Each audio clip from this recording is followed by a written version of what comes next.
क्यों छापी जाती है नोटों पर महात्मा गांधी की तस्वीर? देश की करेंसी पर किसी और नेता की तस्वीर को क्यों नहीं मिली जगह? क्या है करेंसी पर गांधी जी की तस्वीर का इतिहास?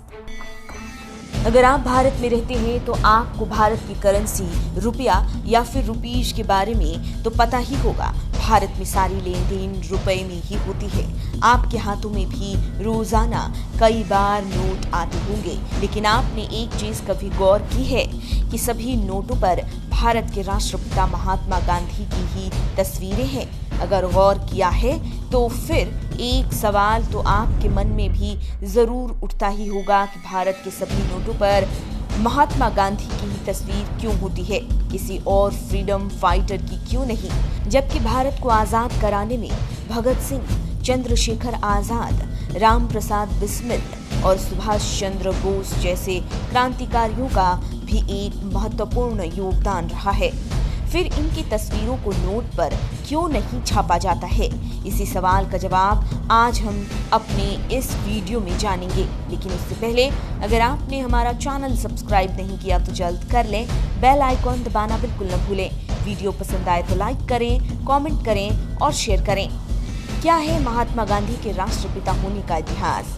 महात्मा गांधी हमारे देश को अंग्रेजों की गुलामी से निकालने में सबसे बड़े स्वतंत्रता सेनानी के रूप में जाने जाते हैं।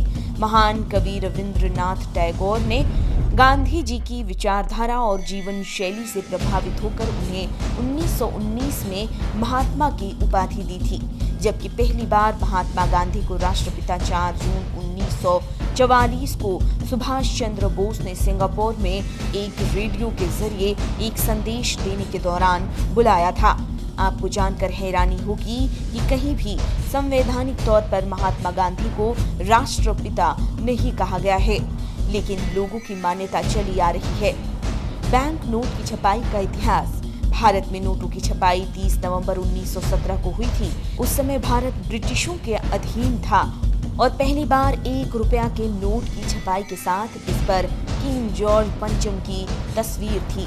पैसों और वित्तीय मामलों को देखने के लिए 1 अप्रैल 1935 को रिजर्व बैंक ऑफ इंडिया की स्थापना हुई, जिसका मुख्यालय पहले कलकत्ता था, लेकिन 1937 में इसे मुंबई ट्रांसफर कर दिया गया और तब से ये मुंबई में ही है। इस पर ब्रिटिशों का अधिकार था, लेकिन भारत की आजादी के बाद 1 जनवरी 1949 को आरबीआई का राष्ट्रीयकरण कर दिया गया और इस पर भारत का अधिकार हो गया। रिजर्व बैंक भारत के सभी बैंकों का मुखिया है। इसे भारत सरकार का बैंक कहा जाता है। नोटों पर तस्वीर का इतिहास। जब नोटों की छपाई रिजर्व बैंक के हाथों में आई तो उस वक्त ये तय नहीं किया गया था कि नोटों पर किसकी तस्वीर को छापा जाएगा, लेकिन तब भारत की शान के प्रतीकात्मक चीजों को नोट पर छापने का फैसला किया गया। इसलिए नोटों पर अशोक स्तंभ, दांडी यात्रा के साथ साथ विज्ञान एवं प्रौद्योगिकी से लेकर तेल उत्खनन और कृषि क्षेत्र में मशीनीकरण के चित्रों पर जोर दिया गया था। कब आए गांधी जी नोट पर?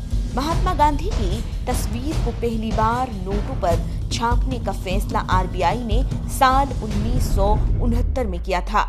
दरअसल 2 अक्टूबर 1869 को महात्मा गांधी का जन्म हुआ था और 1969 को उनकी 100वीं जयंती थी। इसलिए उनके सम्मान में 5 रुपए और 10 रुपए के नोट पर पहली बार महात्मा गांधी की तस्वीर छापी गई। उस वक्त आज जैसी तस्वीर नहीं थी, बल्कि वो सेवाग्राम आश्रम में बैठकर ध्यान करती हुई तस्वीर थी। लेकिन साल 1983 में पहली बार महात्मा गांधी की मुस्कुराती हुई तस्वीर छापी गई थी, मगर ये केवल 500 रुपए के नोट के लिए ही थी। लेकिन साल 1996 में केंद्र सरकार की सिफारिश के बाद आज नोटों पर बापू की जो तस्वीर दिखाई देती है वो छपनी शुरू हुई थी। बापू की ये फोटो भारत के राष्ट्रपति भवन के बाहर साल 1946 को खींची गई थी। आज के समय में सभी नोटों पर महात्मा गांधी की यही तस्वीर नजर आती है। महात्मा गांधी को राष्ट्र का प्रतीक माना जाता है और उन्हें हर धर्म और तबके का व्यक्ति राष्ट्रपिता स्वीकार करता है, लेकिन इसलिए उनकी तस्वीर पर कोई विवाद नहीं होता है। लेकिन वहीं अगर किसी और की तस्वीर का इस्तेमाल किया जाएगा तो जातीय क्षेत्रीय तनाव हो सकता है। इस कारण किसी और की तस्वीर का इस्तेमाल नहीं किया जाता है। उम्मीद है कि आपको इस सवाल का जवाब मिल गया होगा कि आखिर केवल महात्मा गांधी की तस्वीर ही क्यों छपती है नोटों पर। आपको ये वीडियो कैसी लगी हमें कमेंट बॉक्स में जरूर बताएं। आप देख रहे हैं नेट्रिक न्यूज, साहस सच कहने का।